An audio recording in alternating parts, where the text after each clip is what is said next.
नमस्कार, आप देख रहे हैं इनसाइट। मैं हूं प्रीति सिंह। वर्ष 2025 भारत के नीति इतिहास में एक साधारण कैलेंडर वर्ष भर नहीं रहा है। ये वो साल रहा जब सुधार सिर्फ फाइलों या घोषणाओं तक सीमित नहीं रहे, बल्कि जमीन पर उतरते हुए भी दिखाई दिए। प्रधानमंत्री नरेंद्र मोदी के नेतृत्व में सरकार ने टैक्स सिस्टम से लेकर श्रम कानूनों तक, ग्रामीण रोजगार से लेकर इंफ्रास्ट्रक्चर, ऊर्जा, रक्षा और डिजिटल गवर्नेंस तक संरचनात्मक सुधारों का एक व्यापक फ्रेमवर्क लागू किया है।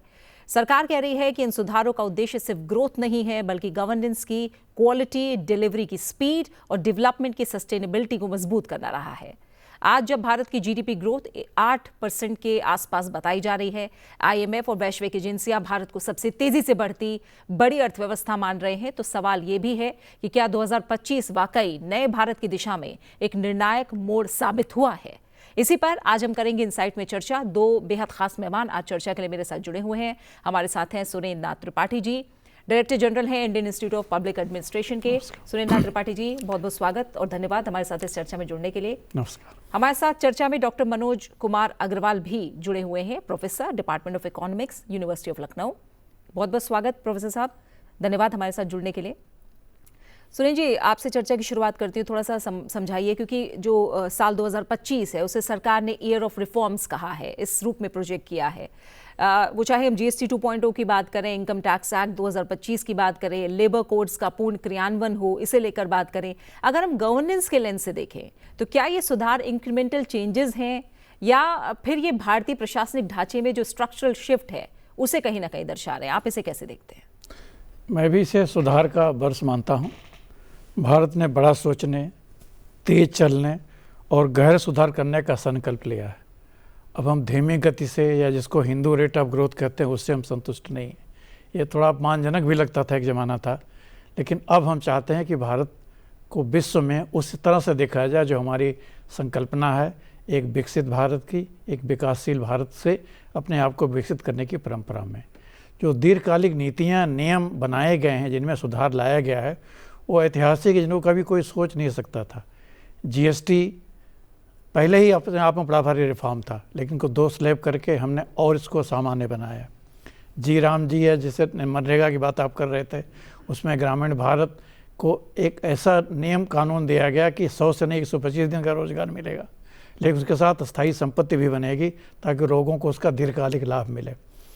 इनकम टैक्स के रूल आपने खुद स्वयं बताया कि इनके टैक्स रूल में 4000 जो प्रोविजन थे उनको काट करके एक उनको सिंपल बनाया गया। आज इनकम टैक्स रिटर्न फाइल करने के लिए आपको कहीं जाने की ज़रूरत नहीं है। 12 लाख तक के इनकम को फ्री बनाया गया, जो एक बहुत बड़ा सुधार है। इससे परचेजिंग पावर बढ़ी है। आज इकॉनमी अगर 8.2% रेट से फास्टेस्ट ग्रोइंग इकॉनमी अगर विश्व में भारत है, तो इसके पीछे सुधारों का भी बहुत बड़ा कारण है। और एक सबसे बड़ा कारण जो मैं देखता हूँ प्रशासनिक दृष्टिकोण से, कि जीवन को सुगम बनाना और व्यवसाय करने को सुगम बनाना, ये 2 उद्देश्य मूल हैं जो कि सारे सुधारों की जड़ हैं। प्रशासन पहले भी था, प्रशासन आज भी है, प्रशासन कल भी रहेगा। नीति, नियम, नियति हमेशा रहती है, लेकिन गति प्रदान करने का ये इंक्रीमेंटल नहीं बल्कि डिसरप्टिव चेंज है। इसी नाते इसका असर अब पड़ भी रहा है और दिख भी रहा है।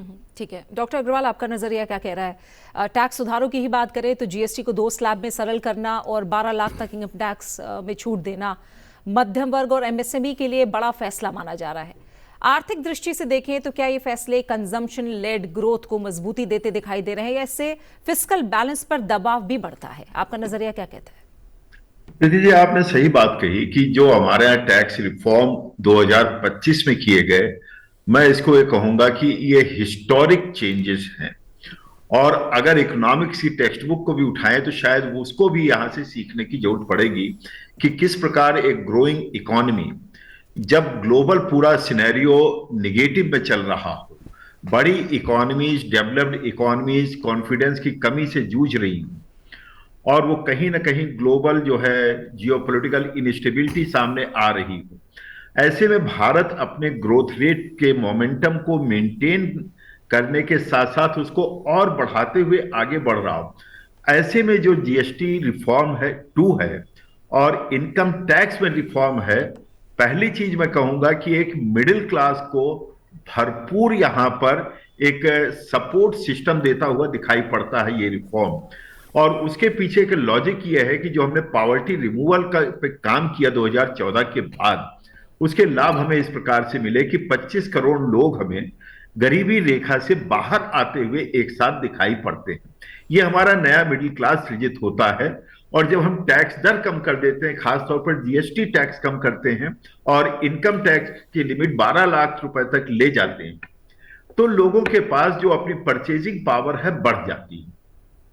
हमारी डोमेस्टिक डिमांड, जिसको कंज्यूमर सेक्टर के लिए बून कहा जाता है, इनफैक्ट ये बून कंज्यूमर के साथ साथ ये भारतीय अर्थव्यवस्था को एक कंसोलिडेशन का फेज कहा जा सकता है। भारतीय अर्थव्यवस्था को मजबूती के रूप में देखा जा सकता है, क्योंकि हम अपनी डोमेस्टिक कैपेसिटी को और एक्सप्लोर कर रहे हैं और खोल रहे हैं।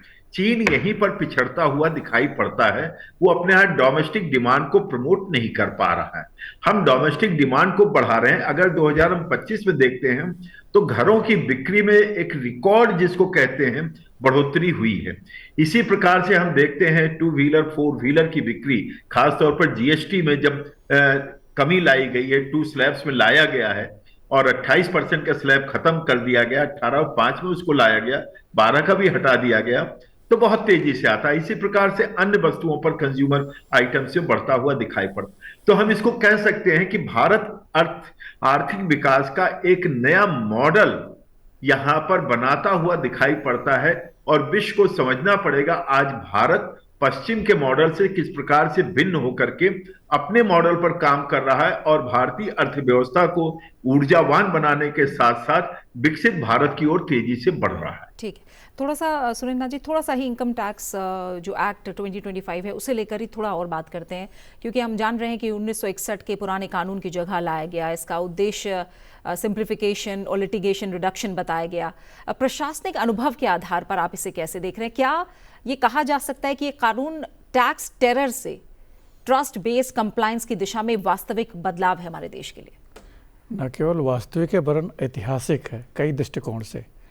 10 साल, 5 साल, 15 साल पहले आप इनकम टैक्स रिटर्न फाइल करते होंगे, बिना किसी चार्टर्ड अकाउंटेंट का अपना अकाउंट रिटर्न नहीं फाइल कर सकते हैं। आज आपको हर महीने पता लगता है कि आपके अकाउंट में कितना पैसा कटा गया है और उसकी सूचना इनकम टैक्स ऑफिसर खुद देता है। साइन करके आप दस्तखत करके भेजें, अब ई साइन की व्यवस्था की गई है। 4000 से अधिक जो बाधा सृष्टि करते थे, हमेशा सिटीजन को सस्पेक्ट करने की बात करते, नागरिकों पर भरोसा नहीं है। टैक्स तो नागरिक ही देते हैं ना, सरकार थोड़ी किसी को इनकम बढ़ाती है, नागरिक ही वेल्थ क्रिएट करते हैं। अगर वेल्थ क्रिएटर को सम्मान नहीं देंगे, जो वेल्थ क्रिएट करते चाहे नागरिक हो चाहे उद्यम हो, दोनों को सम्मान देंगे, तब इनकम टैक्स भी आपको आसानी से मिलेगा, ज़्यादा टैक्स मिलेगा।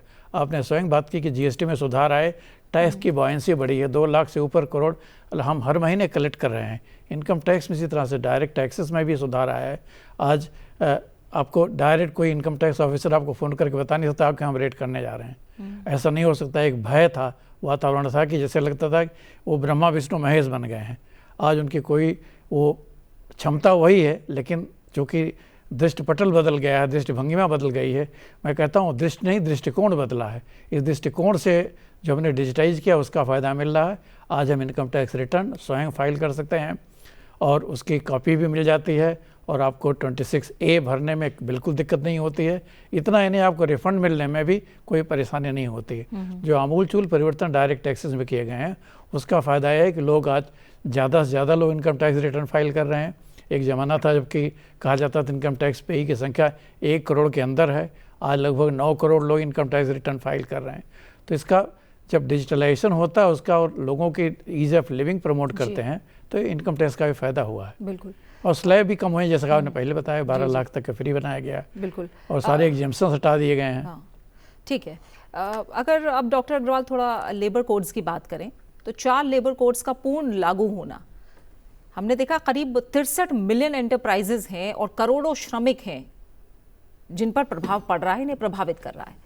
अब आर्थिक दृष्टि से कदम इनफॉर्मल इकोनॉमी को फॉर्मल बनाने में कितना प्रभावी होगा, और कैसे जो प्रोडक्टिविटी है और खासकर विमेन वर्कफोर्स पार्टिसिपेशन की अगर हम बात करें, तो क्या वो वास्तव में बढ़ता दिखाई देगा हमें? निश्चित तौर पर मैं कह सकता हूं कि अगर मोदी सरकार की एक कोई बड़ी विशेषताओं में देखा जाए तो पूरे विकास की यात्रा में, पूरे विकास की व्यूह रचना में महिला वहां पर केंद्र बिंदु बनती हुई दिखती है। अगर आप इसी प्रकार से देखते हैं, मान लीजिए थोड़ा सा मैं उसको लाता हूं बैकग्राउंड में, तो देखता हूं तो मुद्रा लोन में अगर आप जाते हैं तो, जनधन अकाउंट में जाते हैं तो आज मेजर शेयर महिलाओं का हो गया है। उसी प्रकार से श्रम शक्ति में भी जाते हैं तो जो Shram Shakti unskilled labour force में पहले था, वो धीरे धीरे स्किल्ड लेबर फोर्स में तेजी से कन्वर्ट हो रहा है। तो ये एक बड़ा परिवर्तन है। और जो लेबर कोड में यहां चेंज लाया गया है, तो इसमें न केवल उनकी इनकम की वृद्धि इसमें सुनिश्चित हो रही है, बल्कि हम ये कहेंगे कि इंडस्ट्रियल रिलेशंस को भी एक अच्छे परिप्रेक्ष्य में यहां पर पोषित करता हुआ ये लेबर कोड दिखाई पड़ता है। दूसरा, अगर हम देखते हैं तो यहां पर जो इंडस्ट्रियल अनरेस्ट की कहानी पहले के नियमों में हुआ करती थी, अब उसकी आवश्यकता नहीं रही। सरकार खुद ध्यान दे रही है कि किस प्रकार से कि उनका सोशल सिक्योरिटी का ध्यान दिया जाए। गिग वर्कर के बारे में कभी किसी ने सोचा ही नहीं था कि गिग वर्कर्स भी हमारी इकोनॉमी का एक महत्वपूर्ण अंग हो सकते हैं। और गिग वर्कर्स का जो सोशल सिक्योरिटी का है, तो उनके भी कई हजार रुपए प्रतिमाह कहीं ना कहीं बढ़ते हुए दिखाई पड़ते हैं। और वो उनको भी लगता है कि हम भी भारत की बढ़ती हुई अर्थव्यवस्था के हम भी कर्णधार हैं, हम भी उसके पोषक हैं, हम भी उसमें कंट्रीब्यूट कर रहे हैं। तो जो लेबर रिफॉर्म्स हैं, ये बहुत अपेक्षित था। और दूसरा, यहां पर आप देखते हैं तो पेंशन रूल्स में जिस प्रकार से परिवर्तन किए गए, या एम्प्लॉइज इंश्योरेंस में आप देखते हैं, ये सारी चीजें जो होती हुई दिखाई पड़ती हैं, तो लेबर के बीच में एक संतोष की भावना आती है, उनकी फैमिली के अंदर एक सिक्योरिटी की फीलिंग आती है। अभी तक क्या था कि वो नहीं था। दूसरा, अगर हम देखते हैं कि हमारे एमएसएमई सेक्टर और ऑर्गेनाइज सेक्टर जो दो अलग हैं, या कारपोरेट सेक्टर भी उसमें शामिल करें इसी के साथ साथ, तो हम क्या देख पाते हैं कि ग्रेजुअली अपवर्ड वहां पर शिफ्टिंग हो रही है। और साथ ही साथ बहुत सा लेबर इसमें धीरे धीरे जो प्रेरित हो रहा है, स्वरोजगार की तरफ भी एमएसएमई ने कहीं ना कहीं वो आगे बढ़ता हुआ दिखाई पड़ रहा है। तो मुझे लगता है कि ये जो लेबर कोड में आया है, जो दुनिया भर के पुराने कानून को खत्म करके ये लाया गया है, तो लेबर के लिए एक अच्छा अवसर आया है, उनके अंदर आत्मविश्वास जगा है। और दूसरा, उनके अंदर समर्पण भी अपने कार्य के प्रति बढ़ा है। और जो इंडस्ट्रियल टेंशन के कारण जो उत्पादन में कमी होती थी, या कहीं ना कहीं बाधा आती थी सप्लाई चेन में, उससे भी निजात यहां पर प्राप्त होती हुई दिखाई पड़ती है। ये मेजर रिफॉर्म्स है लेबर सेक्टर के लिए। और इसी के साथ यदि हम एक पॉइंट और जोड़ना चाहें, जो एम्प्लॉयमेंट जनरेशन के लिए जो काम किया गया है, वो जो लाल किले से प्रधानमंत्री जी ने 15 अगस्त को कहा था कि जो श्रम शक्ति को वहां पर एम्प्लॉयमेंट कारपोरेट सेक्टर में देने की बात है, तो मुझे लगता है कि एम्प्लॉयमेंट जनरेशन की तरफ भी ध्यान दिया गया है। यदि उनके वेलफेयर पर ध्यान दिया गया है, आपस में इंडस्ट्रियल रिलेशंस को स्मूथ करने की बात है, तो एम्प्लॉयमेंट जनरेशन भी प्राइवेट सेक्टर में कैसे बढ़ेगा और सरकार कैसे उसमें कंट्रीब्यूट करके उसको सपोर्ट कर सकती है, मुझे लगता है ये मेजर रिफॉर्म। और इसके परिणाम आज जो दिखाई पड़ रहे हैं तात्कालिक वो तो है ही है। मुझे लगता है भविष्य में जो लेबर सप्लाई है वो स्मूथ होगी, और लोगों को जो लेबर को लेकर टेंशन रहता था, मुझे लगता है उसमें कहीं ना कहीं विराम लगता हुआ दिखाई पड़ेगा। सुरेंद्र त्रिपाठी जी, श्रम सुधारों को लेकर एक चिंता हमेशा रही कि सेंटर स्टेट कोऑर्डिनेशन वाली बातें उठती रही और इम्प्लीमेंटेशन कैपेसिटी। तो क्या राज्यों के स्तर पर प्रशासनिक तैयारी इन सुधारों को जमीन पर उतारने के लिए पर्याप्त दिखाई दे रही है? अभी गवर्नेंस गैप्स आपको लग रहा है कि मौजूद हैं अभी भी? मैं इसको थोड़ा सा और आगे बढ़ाऊंगा, जैसा कि हमारे पूर्व वक्ता बता रहे थे। श्रम सुधारों ने 29 बिखरे हुए कानूनों को 4 आधुनिक संहिताओं में समेट लिया है।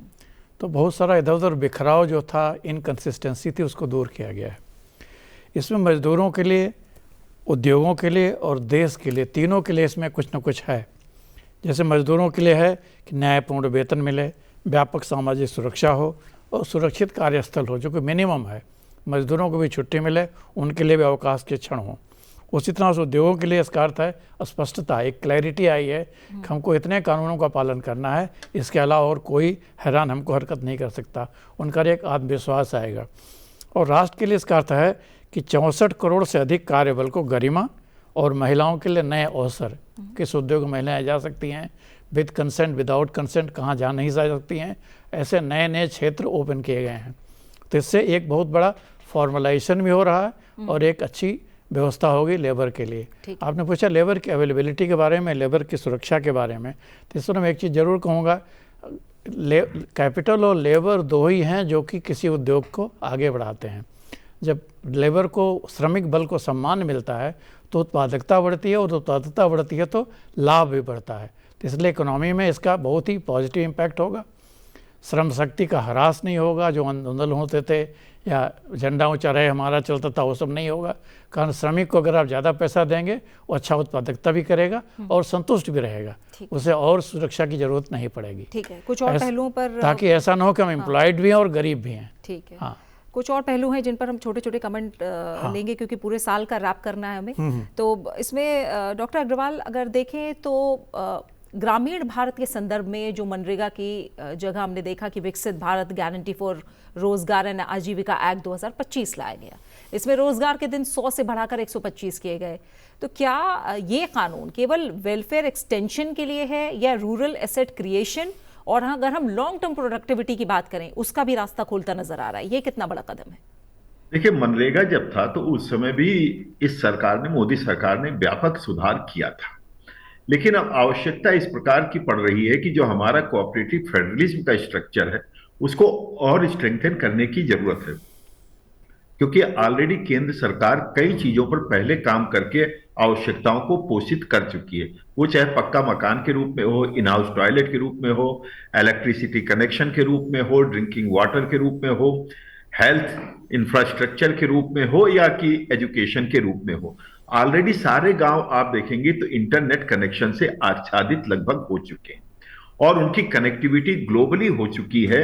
और इसका लाभ हम देख चुके हैं। जब नोटबंदी का समय आया था, जीएसटी लागू हुआ, लोगों ने तमाम आशंकाएं व्यक्त की थी, लेकिन आप देखें इन्हीं कारणों के कारण चीजें आगे बढ़ी। स्वच्छता मिशन के कारण भी वहां पर तेजी से सुधार हुआ है, आईएमआर में भी कमी आई है। ऐसे में जी राम जी की जो बात आती है, विकसित भारत जी राम जी की जो बात आती है, तो ये अपने आप में आजीविका और इसकी जो बात आती है यहां पर, तो मैं ये कह सकता हूं कि एक व्यापक सुधार है। ज्यादा यहां पर रोजगार सृजन की बात है। एक चीज का और ध्यान रखा गया है कि राज्य भी अपनी भूमिका के साथ आए और अपने एंड पर हर राज्य की अपनी क्या आवश्यकता है उसके हिसाब से सीजन को स्पेसिफाई करें कि सोइंग ऑपरेशन यानी कि बुआई कब होगा और कटाई कब होगी, उस दौर को छोड़ करके उस समय भी निर्धारित करें। यानी कि अब और थोड़ा सा चुस्त दुरुस्त होगा, जिससे कि किसानी पर कोई विपरीत प्रभाव ना पड़े। क्योंकि बीच में ये होने लगा था कि एक दूसरे कॉम्पिटिटिव होने लगे थे, पता लगा बुआई जुताई के समय कहीं और काम कर रहे हैं तो वहां दिक्कत आ रही थी। अब इस तरह की चीजों को हटा करके, और केंद्र सरकार भी अपने धनराशि को इसमें बढ़ाने को तैयार है, तो ऐसे मुझे लगता है इसका व्यापक लाभ ग्रामीण अर्थव्यवस्था को निश्चित तौर पर मिलेगा। जी जी, सुनैना त्रिपाठी जी, आप इस पर कुछ कहेंगे इस नए कानून पर? क्योंकि ग्रामीण रोजगार कानून जो नया है उसमें AI based monitoring, biometrics, digital payments का उपयोग किया गया है। गवर्नेंस पर्सपेक्टिव से देखें तो क्या टेक्नोलॉजी ड्रिवन डिलीवरी लीकेजेस कम करने और ट्रांसपेरेंसी बढ़ाने में ये निर्णायक साबित हो रहा है? बहुत संक्षेप में, क्योंकि आगे बढ़ना। ग्रामीण श्रमिक चाहता है कि उसको मजदूरी पूरी मिले और जल्दी मिले। यही एक प्रॉब्लम थी जब मनरेगा शुरू में हुआ था, कारण बैंक पेमेंट नहीं दे पाते थे, पोस्ट ऑफिस अकाउंट नहीं होता था, और आधे तो कुछ लोग गेम भी कर लेते थे। अब उन सब समस्याओं को दूर रखा गया है। असेट की जियो टैगिंग है, एआई बेस्ड मॉनिटरिंग है, और एक अच्छा खासा तंत्र है जो कि मॉनिटरिंग और फील्ड मॉनिटरिंग के लिए लगाया गया है। लेकिन कुछ और नए क्षितिज खुले हैं जिसको कि हमें जिक्र करना शायद ज़रूरी होगा, जैसे मैरीटाइम रिफॉर्म है, या शांति एक्ट आया है परमाणु ऊर्जा को आगे बढ़ाने के लिए। हाँ, बिल्कुल उसी पे आगे आती हूँ। डॉक्टर अग्रवाल, थोड़ा सा संक्षेप में अगर आप कमेंट दें, उसके बाद मैं सुरेंद्र जी से बात करूंगी। पहले हम अगर इसी की बात करें कि 11.21 लाख करोड़ का कैपिटल एक्सपेंडिचर रेल, सड़क, पोर्ट्स और डिजिटल कनेक्टिविटी में लाया गया। आर्थिक सिद्धांत के अनुसार जो इंफ्रास्ट्रक्चर का मल्टीप्लायर इफेक्ट हमेशा होता है, आपके आकलन में क्या ये जो केपेक्स प्राइवेट इन्वेस्टमेंट को भी क्राउड इन कर पा रहा है? आप इसे कैसे देख रहे हैं? देखिए, जो स्ट्रेटजी है मोदी सरकार ने उस पर चेंज किया है। वही कैपेक्स जो पहले होता था, ठीक है, उसका साइज कम था और साइज के साथ साथ इफेक्टिव एक्सपेंडिचर कम था, क्योंकि जो चीज 2 साल के लिए रखी जाती थी उस जमाने में 10 साल 15 साल लगते थे, तो कॉस्ट ओवररन होता था। तो वो प्राइवेट जो है इन्वेस्टमेंट को क्राउड इन नहीं कर पाता था। और दूसरा अब क्या है कि बजटरी मेजर्स के द्वारा और अन्य मेजर्स के द्वारा संसाधन इकट्ठा करके अब सरकार का दबाव वेंडर्स पर रहता है, कॉन्ट्रैक्टर्स पर रहता है कि आप समय से पूरा करिए वरना आप पर पेनाल्टी लगेगी। आप इसी प्रकार से आप देखें जो इस मॉडल को फॉलो कर रहे हैं तो उसका जो मल्टीप्लायर इफेक्ट होता है रियली मल्टीप्लायर इफेक्ट होता है। मतलब ऐसा नहीं है कि हर जगह मल्टीप्लायर इफेक्ट होगा। यदि मैं उत्तर प्रदेश का एक उदाहरण देता हूं, पहले हुआ था 35 साल पहले, कोई 40 साल पहले एक प्रोजेक्ट शुरू हुआ था, 900 करोड़ से शुरू हुआ था और बढ़ते बढ़ते वो पड़ गया 3600 करोड़, अल्टीमेटली बंद करना पड़ा। तो वो मॉडल अब नहीं चल रहा। आप देखें जो भी होता है तो प्राइवेट सेक्टर भी साइमल्टेनियसली अपने इन्वेस्टमेंट को उससे लिंक कर लेता है। जैसे कोई प्रोजेक्ट अनाउंस होता है, उदाहरण के तौर पर अगर आप देखते हैं बंबई दिल्ली हाईवे को देखते हैं, जो एक्सप्रेसवे को देखते हैं, कितनी जल्दी पूरा हुआ ये सबको दिख रहा है। और जैसे ही अनाउंस हुआ प्राइवेट सेक्टर ने भी अपना उसके साथ साथ जहां लॉजिस्टिक की जरूरत है, जहां इन्वेस्टमेंट जिस राज्य में जरूरत है उसके हिसाब से उसने अपने को तैयार किया, क्योंकि प्राइवेट सेक्टर को भी समय चाहिए समझने के लिए, खाली धन से नहीं होता है, उसको अपनी स्ट्रेटजी पता है कि ये सरकार कर लेगी। इसी प्रकार से रेल में जो व्यापक सुधार आ रहे हैं, आप देखिए प्राइवेट सेक्टर बढ़ करके वहां पर सामने आ रहा है। ऐसे नहीं, वंदे भारत ऐसे नहीं चल गई है। वंदे भारत जब चली है तो वो ये शो करता है कि हम किस प्रकार से अपने को स्वदेशीकरण की तरफ ले जा रहे हैं।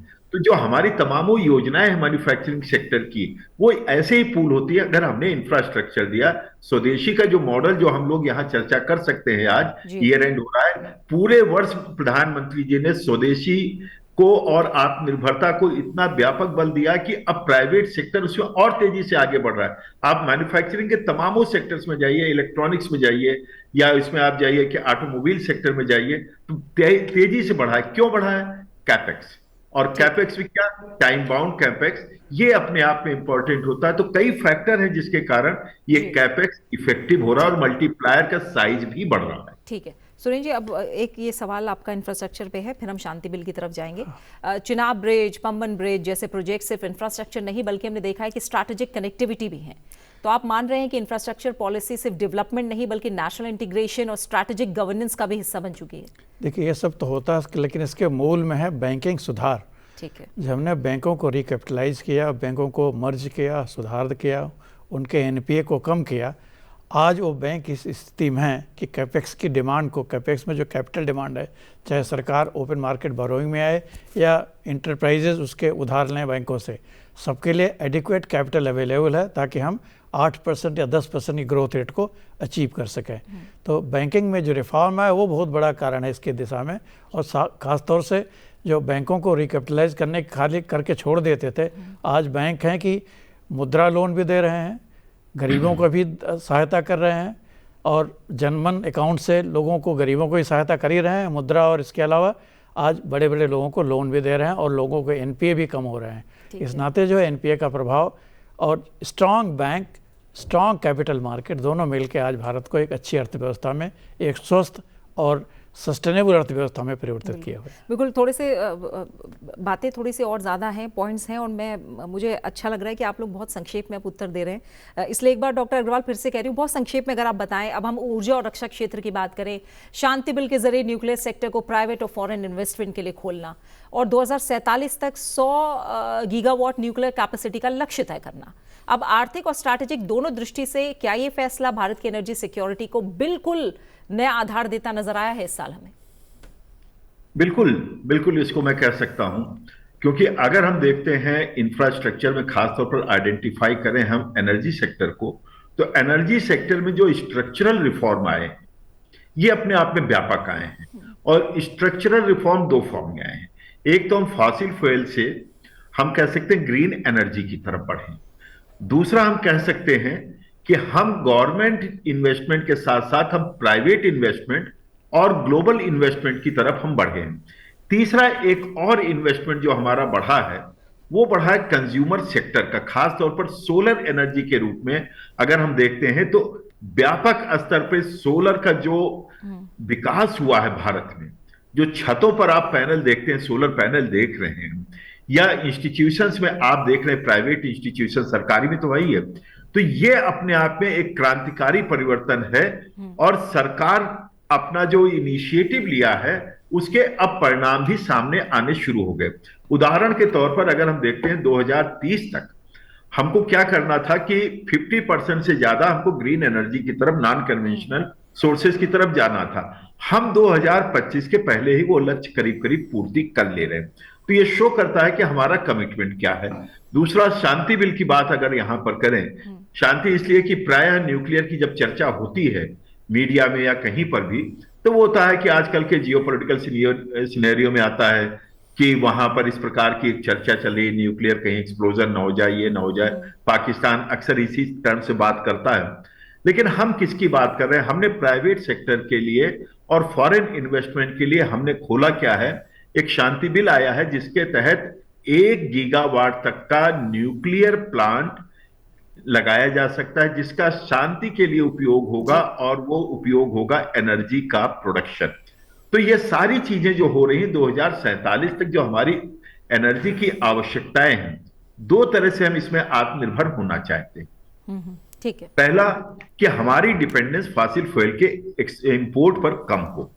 दूसरा, हम क्या चाह रहे हैं कि डोमेस्टिक प्रोडक्शन भी हो, प्राइवेट इन्वेस्टमेंट भी हो, और हम पॉल्यूशन से फ्री होकर के हमारा जो जीरो कार्बन एमिशन का लक्ष्य है 2070 तक, हम उसकी भी भरपाई कर पाए।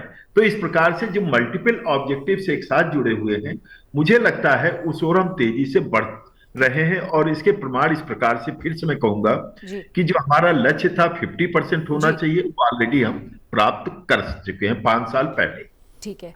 सुनील जी, अब जो आत्मनिर्भरता की बात डॉक्टर अग्रवाल ने भी उठाई थी, सेमीकंडक्टर मैन्युफैक्चरिंग की बात हो, क्रिटिकल मिनरल्स और डिफेंस प्रोडक्शन, इन सभी क्षेत्रों में सरकार आत्मनिर्भरता की बात कर रही है। गवर्नेंस लेवल पर क्या भारत अब पॉलिसी एक तरह से कहे घोषणाओं से आगे बढ़कर जो इंस्टीट्यूशनल इकोसिस्टम है उसे तैयार कर पा रहा है? इसके अलावा इंश्योरेंस सेक्टर में हमने देखा 100% FDI और जन विश्वास रिफॉर्म्स के तहत 200 से ज्यादा अपराधों का हमने देखा कि किस तरह से डीक्रिमिनलाइजेशन होगा। तो क्या ये कदम ease of doing business ranking से आगे जाकर जो एंटरप्रेन्योरियल कॉन्फिडेंस है उसे वास्तव में मजबूत करता नजर आ रहा है? इन सभी पर अगर आप छोटा सा जिस दें तो। देखिए, एक बात है तो unlocking the animal spirit among entrepreneurs, कि उनके अंदर की जो ये एक सकारात्मक ऊर्जा को हम प्रज्वलित करें ताकि एंटरप्रेन्योर इकोनॉमी के लिए और बिजनेस के लिए रिस्क ले सके। रिस्क एपिटाइट बढ़ाने के लिए सरकार ने ease of doing business, ease of living, कानूनों का सरलीकरण, जन विश्वास बिल जिसको आपने बताया कि 200 से अधिक छोटे छोटे प्रतिबंधों को डीक्रिमिनलाइज किया गया, उनको इकोनॉमिक ऑफेंस में परिवर्तित कर दिया जाएगा। बहुत सारे सुधार किए गए। शांति बिल की बात चल रही थी, पहले था कि स्टेट मोनोपोली होगी, स्टेट ही न्यूक्लियर एनर्जी पैदा कर सकता है।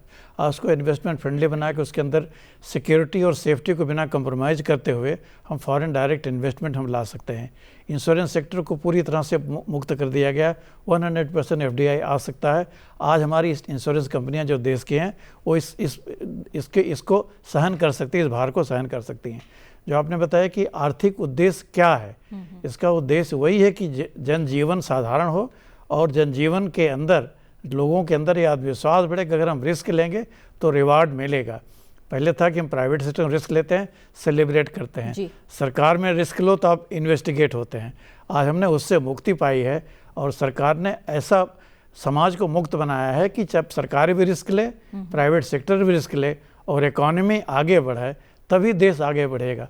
सरकारें संपत्ति उत्पन्न नहीं करती हैं, एंटरप्रेन्योर ही वेल्थ क्रिएटर ही वेल्थ क्रिएट करेंगे। समय पूरा हो चुका है, इसलिए माफ कीजिएगा, मुझे आपको यहाँ रोकना पड़ रहा है। बहुत सारे पहलू और हैं जिन पर हम आगे चर्चा करने की कोशिश करेंगे। और इन सब के अलावा अगर देखें तो वैश्विक स्तर पर जो US टैरिफ्स है, जियोपॉलिटिकल टेंशंस रही और सप्लाई चेन अनसर्टेनिटी जो थी, वो भी हमने देखा कि ग्लोबल लेवल पर कैसे बनी रही।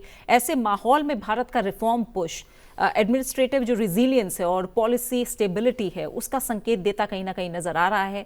और अगर हम 10 से 15 वर्षों की बात करें आगे, तो एक तरह से जो 2025 के सुधार हैं वो इंक्लूसिव, सस्टेनेबल और एम्प्लॉयमेंट ड्रिवन ग्रोथ के लिए मजबूत फाउंडेशन तैयार करते नजर आ रहे हैं, या फिर इनमें कुछ स्ट्रक्चरल जो रिस्क हैं वो अभी भी बाकी हैं? ये आने वाले समय में जल्दी हमें पता भी चलेगा। तो एक तरह से देखें तो वर्ष 2025 ने साफ किया है कि सुधार अब केवल नीतिगत घोषणाएं नहीं है, नए भारत की संस्थागत नींव बनते जा रहे हैं।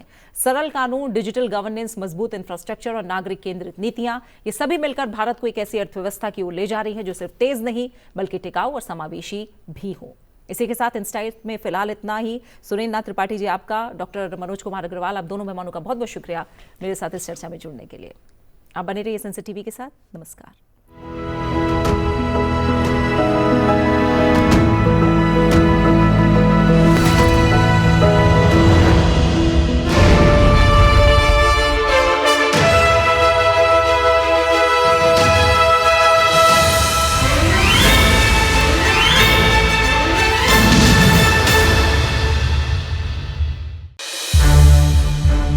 संसद टीवी के और भी प्रोग्राम्स देखने के लिए सब्सक्राइब करें हमारा YouTube चैनल और हाँ, इन्हें लाइक और शेयर करना ना भूलें।